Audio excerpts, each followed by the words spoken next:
नमस्कार, उत्तराखंड की खबरों में आपका स्वागत है। मैं हूं आपके साथ शैलजा त्यागी। तो पहाड़ों में सड़क हादसों से बचने के लिए सड़क सुरक्षा सप्ताह के तहत हल्द्वानी में फर्स्ट रिस्पॉन्डर वर्कशॉप हुई, जिसमें परिवहन, पुलिस, एसडीआरएफ और फायर की टीमों ने हिस्सा लिया। सड़क सुरक्षा को लेकर क्या क्या और किस तरह की सावधानियां बरतनी है, इसको लेकर वर्कशॉप हुई। इसके अलावा टैक्सी चालकों को गाड़ियों में आग लगने के दौरान किस तरह की सावधानी बरतनी है, वाहन दुर्घटना के दौरान फर्स्ट एड कैसे करना है, इसको लेकर डेमो भी दिया गया। सड़क सुरक्षा को लेकर कुमाऊं के अन्य इलाकों में भी वर्कशॉप करने का निर्णय लिया गया। वर्कशॉप में टैक्सी चालकों को फर्स्ट एड किट भी वितरित की गई। बेझिझक यकीन कर सकते। राष्ट्रीय सड़क सुरक्षा माह 2026 के अंतर्गत आज टैक्सी यूनियन पे पुलिस विभाग और परिवहन विभाग के द्वारा एक संयुक्त कार्यक्रम की आयोजित किया गया है, जिसमें फर्स्ट रिस्पॉन्डर के संबंध में लोगों को जागरूक किया गया है कि कोई दुर्घटना होती है तो कैसे दुर्घटना प्रभावितों की हेल्प की जा सकती है। तो इससे बताया गया, क्योंकि व्यक्ति हेल्प करना चाहता है, कभी हेल्प करते करते जो प्रभावित व्यक्ति को उसको नुकसान भी पहुंच सकता है। तो ये छोटी छोटी जानकारी दी गई है, जिससे हम कभी दुर्घटना होती है तो उसमें प्रभावित व्यक्तियों को उसको सहायता पहुंचा सकते हैं। इसके साथ साथ जो यातायात नियमों की जानकारी सभी को दी गई है, और जो अग्निशमन विभाग है उनके द्वारा भी ये बताया गया है कि अग्नि लगने पर, आग लगने पर कैसे उससे बचाव किया जा सकता है। तो आज इस तरह सड़क सुरक्षा माह के अंतर्गत ये कार्यक्रम किया गया था। इसमें सड़क सुरक्षा से संबंधित लोगों को जानकारी दी गई है, जिससे सड़क दुर्घटनाओं की संभावनाओं को न्यून किया जा सके।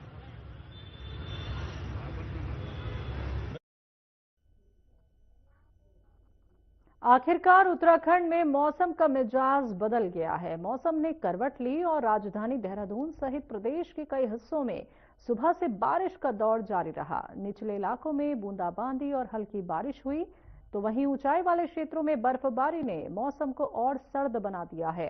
केदारनाथ, गंगोत्री, यमुनोत्री, मसूरी, चक्राता और धनौल्टी जैसे इलाकों में बर्फ की फुहारें गिर रही हैं। मौसम बदलने से ठिठुरन बढ़ी है। बर्फबारी के इंतजार में बैठे लोगों के चेहरे खिल उठे। राजधानी देहरादून सहित प्रदेश के कई हिस्सों में सुबह से बारिश का सिलसिला जारी रहा, जबकि ऊंचाई वाले इलाकों में बर्फबारी हो रही है।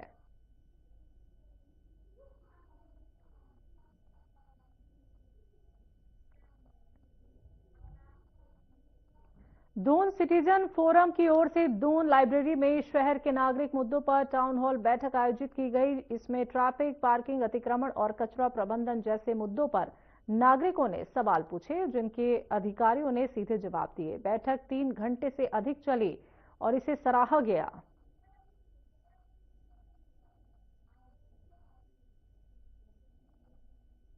सर, दो साल पहले हम दून सिटीजन फोरम का हमने गठन किया था, जिसमें उत्तराखंड के प्रोफेशनल, चार्टर्ड अकाउंटेंट, डॉक्टर, सैन्य अधिकारी, रिटायर्ड पर्सन, इन सब ने मिलकर हमने एक कमेटी बनाई, जिसमें कोई प्रेसिडेंट सेक्रेटरी नहीं, और इसका एम ये था कि देहरादून की जो ज्वलंत समस्याएं हैं उस पे एकजुट होकर हम किस प्रकार आवाज प्रशासन के सामने कर सकें।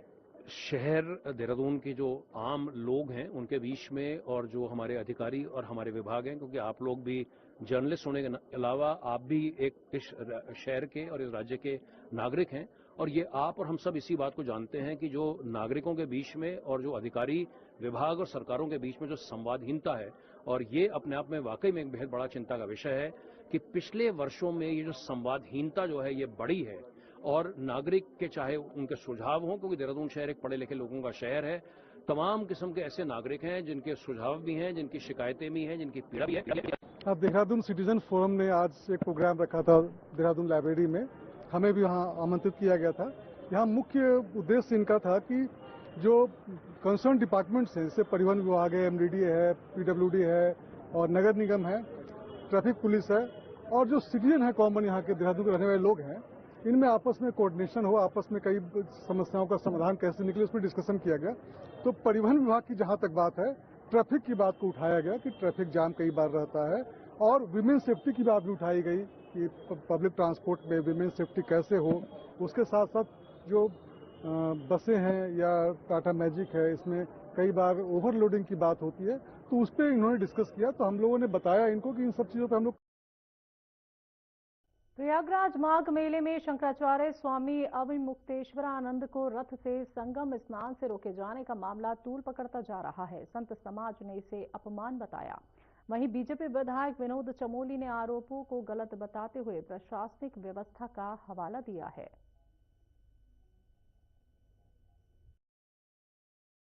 देखिए, शंकराचार्य जी के साथ कोई दुर्व्यवहार नहीं हुआ है। आप पूरा टीवी चैनलों में भी देख रहे होंगे, आप फेसबुक पर भी देख रहे होंगे।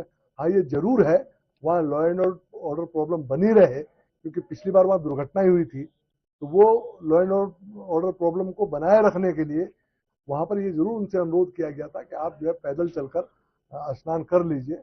अब उनके अनुयायी जो समर्थक उनके साथ लगभग 1.5-2 साल चल रहे थे, उनके द्वारा वहां पर थोड़ा सा धक्का मुक्की हुई है और जिला प्रशासन उनको रोकने का प्रयास किया है, लेकिन उसमें शंकराचार्य जी के साथ कोई अभद्रता हुई, ये गलत कहा जा रहा है।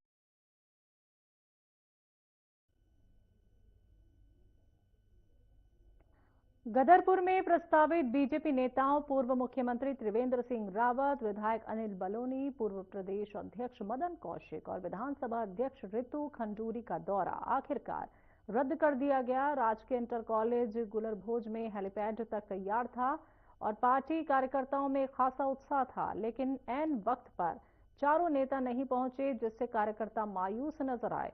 गदरपुर विधायक अरविंद पांडे ने बताया कि चुनावी वर्ष है और कल शाम चारों नेताओं से बात के बाद उन्होंने स्वयं दौरे को रद्द करने का निर्णय लिया। आपको बता दें कि अरविंद पांडे इन दिनों जमीन घोटाले के आरोपों और उनके कैंप कार्यालय को अवैध बताने वाले प्रशासनिक नोटिस के चलते सुर्खियों में हैं। इसी बीच ये कार्यक्रम प्रस्तावित किया गया था।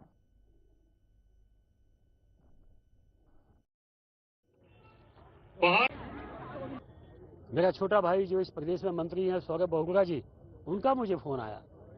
30 से ज्यादा विधायकों का मुझे फोन आया। मैं सभी का मैंने हाथ जोड़ के निवेदन किया कि कोई बड़ी बात नहीं है और अभी ये समय इस समय आने का ठीक नहीं है। आप कृपया नहीं आएंगे तो आपका एहसान होगा मेरे पे। मैंने अभी कहा एक ही परिवार की बात कही ना, तो जब आपने एक ही परिवार कहा तो परिवार के अंदर बातचीत होती रहती है और हम लोग भी आज अपने बड़े नेताओं को सुनने और उनसे कुछ आग्रह करने और अरविंद जी से भी कुछ निवेदन करने और माननीय मुख्यमंत्री जी से भी हम लोग आपके चैनलों के माध्यम से और व्यक्तिगत भी मैं कोशिश करूंगा कि इन सब चीजों का पटाक्षेप होना चाहिए। ये सारे लोग पार्टी, भारतीय जनता पार्टी हो, सरकार है या विधायक हैं, सब जनता के प्रतिनिधि होते हैं और इन सब चीजों से क्या होता है कि पार्टी का नुकसान भी होता है और विकास भी प्रभावित होता है। एक ही परिवार के लोग हैं, बातचीत करेंगे। लेकिन प्रोग्राम तो पार्टी का ही है, किसी और दल का प्रोग्राम तो है नहीं। भारतीय जनता पार्टी के विधायक हैं, पार्टी के कार्यकर्ताओं को उन्होंने बुलाया है और ये तो कार्यक्रम भारतीय जनता पार्टी का हमेशा चलता रहता है। कार्यकर्ताओं से मिलना जुलना, विधायक जी के आवास पे सारे जने पहुंचे हैं। जानकारी में तो यही था कि पूर्व मुख्यमंत्री वगैरह सब यहाँ आ रहे हैं, तो अब ये जानकारी नहीं है अभी तक कि वो प्रोग्राम कैंसिल हो गया है। उनके स्वागत के लिए लोग यहाँ उपस्थित हुए हैं। माननीय विधायक जी का धन्यवाद करने के लिए, और पार्टी का कार्यक्रम है, पार्टी के कार्यकर्ता पार्टी के साथ हमेशा जुड़े रहते हैं। हार्दिक धन्यवाद करता हूँ। जिस प्रकार से पांडे जी ने सीबीआई जांच की मांग कोई भी कर सकता है। शासन प्रशासन करवाए न करवाए, मांग करना सभी का अधिकार है। और जिस प्रकार से इस समय माहौल चल रहा है और पार्टी हाईकमान को गंभीरता से इस विषय को लेना चाहिए। और आज मुझे थोड़ा यही लगा कि माननीय मंत्री जी के साथ, हम विधायक अरविंद पांडे जी के साथ पूरी लगन के साथ उनके साथ रहेंगे। तो हमें आज थोड़ी इसलिए पीड़ा हुई, जो मेरे बड़े भाई सुखवंत सिंह थे, आज उन्होंने जो कर्ज के लिए एक आत्महत्या की, उनके परिवार के लिए उन्होंने आवाज उठाई कि उनको न्याय मिलना चाहिए, लेकिन उनके बदले में उनको हम तो निष्पक्ष जांच माननीय मुख्यमंत्री जी से और पूरे प्रशासन से पूरी रिक्वेस्ट है हमारी, हाथ जोड़कर उनको न्याय दिलाएं। वक्त एक छोटे से ब्रेक का।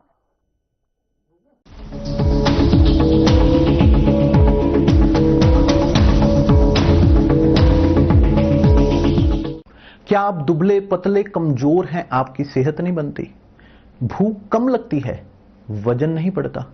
दरअसल मेन बात खाना पीना खाना नहीं है, मेन बात है खाया पिया लगना। और अगर खाया पिया लगेगा ही नहीं तो आपकी सेहत बनेगी कैसे? इसलिए हमारी संस्था सन्यासी आयुर्वेदा ने एक ऐसी दवा का निर्माण किया है जो कि आपके लिवर, आपके पाचन तंत्र को दुरुस्त करने का काम करती है, ताकि आप जो भी खाएं उसका पूरे का पूरा निचोड़ आपके शरीर को लगे, आपकी भूख बढ़े, खाया पिया सही से लगे, नया खून बने, हड्डियों में जान आए, वजन बढ़े और आप मोटे तगड़े खूबसूरत पर्सनैलिटी के मालिक बन जाए। सिर्फ 655 रुपए की पूरे 1 महीने की दवा होती है और आप इसे घर बैठे 01145454545 पर फोन करके दवा मंगवा सकते हैं। घुटना, कंधा या कमर, चाहे जैसा हो दर्द, डॉक्टर ऑर्थो आपको देता है दर्द से पूरी आजादी। ये कोई टेम्पररी पेन किलर नहीं, आयुर्वेदिक औषधि है।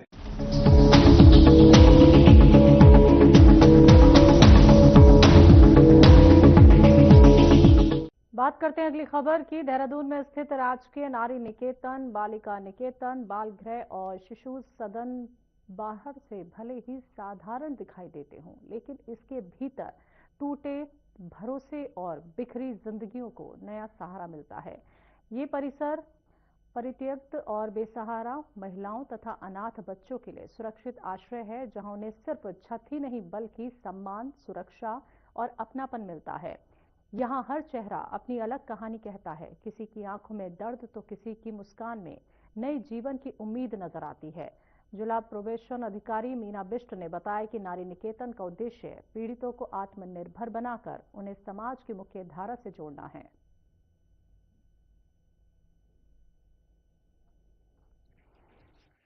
जितने भी हमारे अनाथ हैं, परित्यक्त हैं और इस तरह की बेसहारा जो महिलाएं हैं या इस तरह से बच्चे जो हमें मिलते हैं, तो फिर माननीय मजिस्ट्रेट के आदेश से उनको यहाँ पर रखा जाता है और हमारी सरकार के द्वारा इसमें पूरा उनके रहने की, भोजन की, पोषण की, स्वास्थ्य की और उनकी शिक्षा की सारी व्यवस्था की।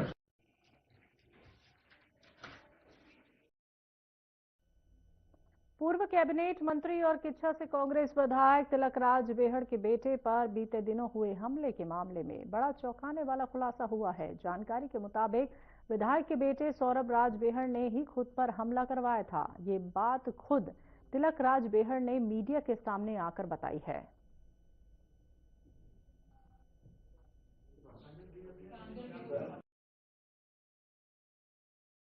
जो माननीय विधायक श्री तिलक राज बेहड़ जी के लड़के हैं सौरभ बेहड़, उन पर हमला किया गया था 3 लड़कों के द्वारा, जो कि सीसीटीवी के एक फुटेज में पता चला, जिसमें उस जो 3 लड़के थे उनमें से एक लड़के ने इनकी स्कूटी को नीचे गिरा दिया और उनसे मारपीट की।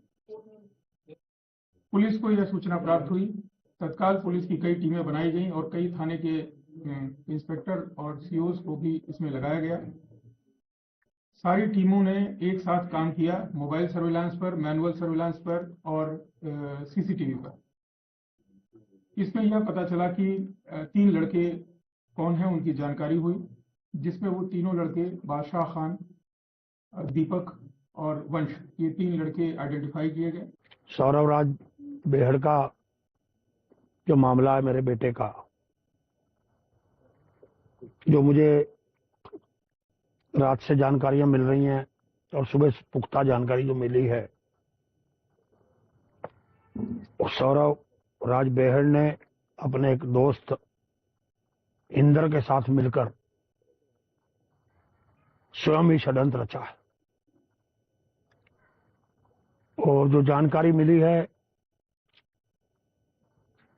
इंदर के परिवार के लोग, सारे परिवारों को लेकर आज सुबह मुझसे मिलने भी आए थे।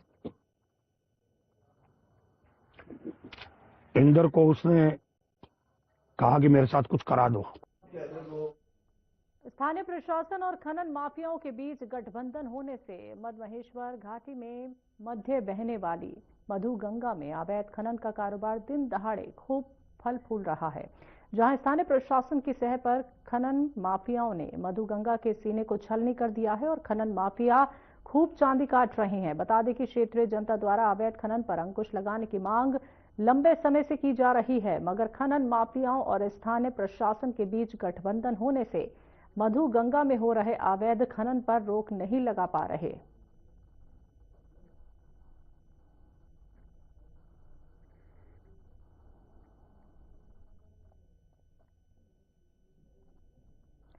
सरकारी भूमि पर हो रहे अवैध अतिक्रमण के खिलाफ उत्तराखंड में धाकड़ धामी का एक्शन लगातार जारी है। ताजा आंकड़ों के मुताबिक अब तक प्रदेश भर में 572 अवैध मजारों को ध्वस्त किया जा चुका है। खास बात यह है कि इन मजारों के ध्वस्तीकरण के दौरान कहीं भी मानव अवशेष नहीं मिले, जिससे अतिक्रमण के उद्देश्य पर सवाल खड़े हो रहे हैं। तो मामले की गंभीरता को देखते हुए मुख्यमंत्री पुष्कर सिंह धामी ने अवैध मजारों के वक्फ पंजीकरण की जांच के आदेश दिए हैं। वहीं उत्तराखंड वक्फ बोर्ड अध्यक्ष शादाब शम्स ने कहा कि बोर्ड किसी भी तरह की जांच के लिए पूरी तरह तैयार है और इससे पारदर्शिता व सच्चाई सामने आएगी।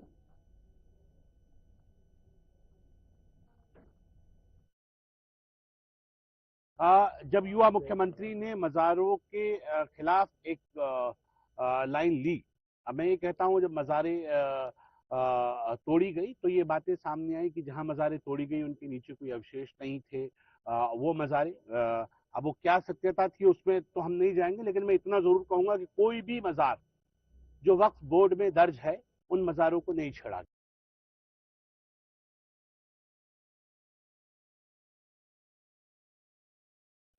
इस साल आत्मनिर्भर उत्तराखंड थीम के तहत भारत पर्व में उत्तराखंड की झांकी प्रदर्शित की जाएगी, जहां आगामी 26 से 31 जनवरी तक दिल्ली के ऐतिहासिक लाल किले में भारत पर्व के दौरान उत्तराखंड की विकास यात्रा के दर्शन कर सकेंगे। जिस पर और जानकारी देते हुए नोडल अधिकारी के एस चौहान ने बताया कि आत्मनिर्भर उत्तराखंड झांकी के ट्रैक्टर सेक्शन में पारंपरिक वाद्य यंत्रों, ढोल और रणसिंघा की आकर्षक तांबे की प्रतिकृतियां हैं, जो उत्तराखंड की समृद्ध सांस्कृतिक विरासत के साथ शिल्पी कारीगरों की कलात्मक महारत का प्रतीक हैं।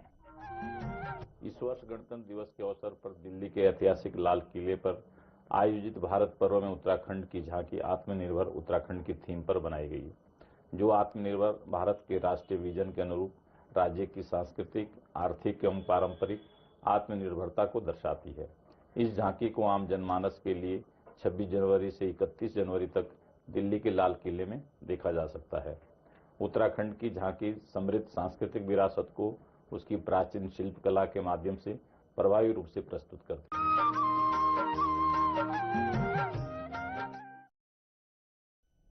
बिहारी महासभा द्वारा बसंत पंचमी के मौके पर 180 सी राजपुर रोड स्थित शिव बाल योगी महाराज के प्रांगण में कार्यक्रम का आयोजन हुआ। बिहारी महासभा द्वारा धूमधाम से बसंत पंचमी मनाई गई। आपको बता दें कि मूर्ति पूजा के लिए महासभा ने हरिद्वार से मां सरस्वती की मूर्ति बनवाई। सुबह 10 बजे मूर्ति पूजन एवं सरस्वती वंदना आरती की गई। मूर्ति पूजन के बाद स्थानीय भक्तों को भंडारे का प्रसाद वितरित किया गया। इसके बाद दोपहर में हजारों भक्तों के साथ भंडारे का आयोजन हुआ। बिहारी महासभा के सचिव चंदन कुमार झा ने बताया कि बसंत पंचमी हर वर्ष हिंदू पंचांग के अनुसार माघ महीने के शुक्ल पक्ष की पंचमी तिथि को मनाई जाती है।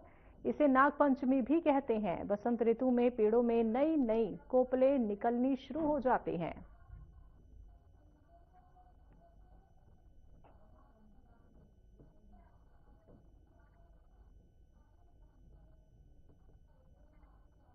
अल्मोड़ा में तेंदुए का मूवमेंट शहर के कई मोहल्लों में देखा जा रहा है, जिससे आम जनता दहशत में है।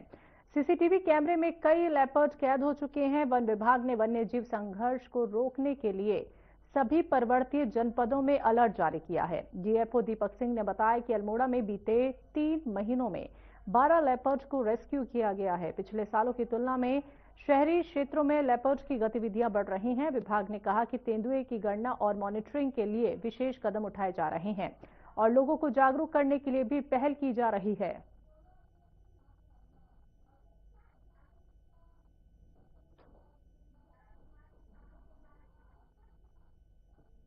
डिवीजन ये दोनों डिवीजन अपने फील्ड स्तर पे काफ़ी कार्रवाई कर रहे हैं, जागरूकता फैला रहे हैं। और जहाँ तक हमारे जो आज इंस्ट्रूमेंट्स हैं, चाहे वो एनाइडर हो या सोलर लाइट सिस्टम हो या जहाँ भी लोगों की डिमांड हो रही है कैमरा ट्रैप लगाने के लिए, पिंजरा लगाने के लिए, हम काफ़ी प्रोएक्टिवली इस पर कार्रवाई कर रहे हैं। और इसी की वजह से पिछले 3 साल हम देखें तो लेपर्ड से मृत्यु की घटनाएं कुछ नहीं हुई है, और ये काफ़ी अच्छी बात है यदि हम जनपद स्तर पर बात करें। और हम उम्मीद करते हैं कि हमारी जो प्रोएक्टिवनेस है, हमारे जो अवेयरनेस प्रोग्राम्स हैं, चाहे लिविंग विद लेपर्ड हो या अन्य योजनाएं हम स्कूल में भी करा रहे हैं और जिला स्तर पे भी बार बार बैठक करा रहे हैं, तो ये ताकि जो तमाम डिपार्टमेंट्स हैं उनके साथ समन्वय स्थापित रहे।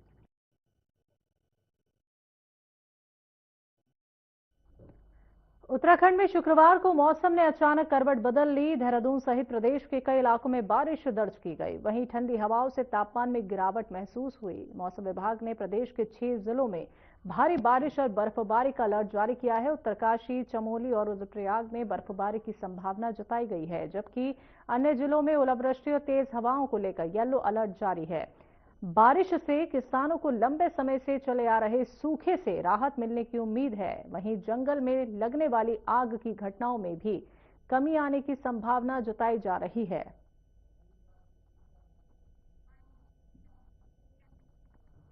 उत्तराखंड की खबरों में अभी के लिए इतना ही। मुझे दीजिए इजाजत। नमस्कार।